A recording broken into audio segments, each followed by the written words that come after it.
एक जंगल में बिल्ली रहती थी। उसका एक बच्चा रहता था जिसका नाम चीकू था। चीकू का घर जंगल के बीच में था। चीकू बहुत खाता था। उसकी माँ बहुत परेशान थी। चीकू सोता था और खाता था, कुछ करता भी नहीं था। उसकी माँ कहती, ऐसे नहीं चलेगा बेटा, अब तुम बड़े हो रहे हो।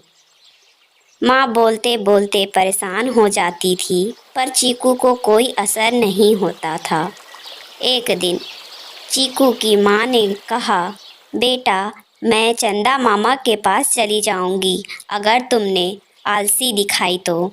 फिर भी चीकू को कोई फर्क नहीं पड़ा। उसकी माँ एक दिन कहीं चली गई। बहुत देर हो गई। चीकू को भूख लगी थी, पर उसकी माँ नहीं आई। चीकू ने चांद को देखा और बोला, चंदा मामा, आप बहुत दूर हो, मेरी माँ को वापस ला दो। मैं आप तक नहीं पहुँच सकता, मुझे बहुत भूख लगी है। चांद ने कुछ जवाब नहीं दिया। चीकू ने भूख की वजह से बागीचे से फल तोड़कर ले आया और खा लिया। ऐसे 2-3 दिन बीत गए।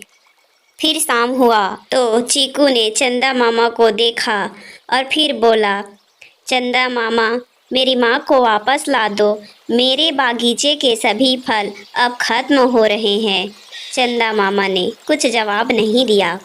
चीकू ने अगले सुबह बगीचे में पौधे लगाना शुरू कर दिया।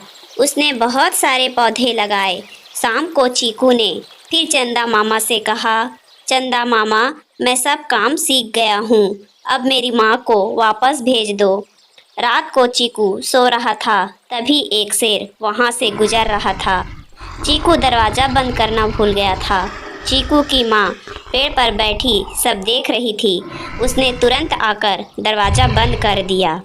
उसकी आवाज़ से चीकू जाग गया और माँ को पाकर बहुत खुश हुआ। चीकू की माँ ने कहा, देखो, तुम्हारी वजह से शेर घर में घुस जाता, तुम्हें ध्यान रखना चाहिए। मुझे चंदा मामा ने भेज दिया है क्योंकि तुमने सब कुछ करना सीख लिया है, पर सोने से पहले दरवाज़ा बंद करना भूल गए हो। अब लापरवाही नहीं करना। चीकू समझ गया था कि आलसी की वजह से हमारी जान भी जा सकती है।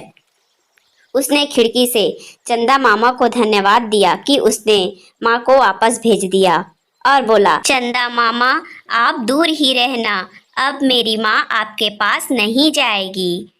इस तरह से दोनों खुशी से रहने लगे। अब चीकू भी अपनी माँ के साथ काम में हाथ बटाने लगा।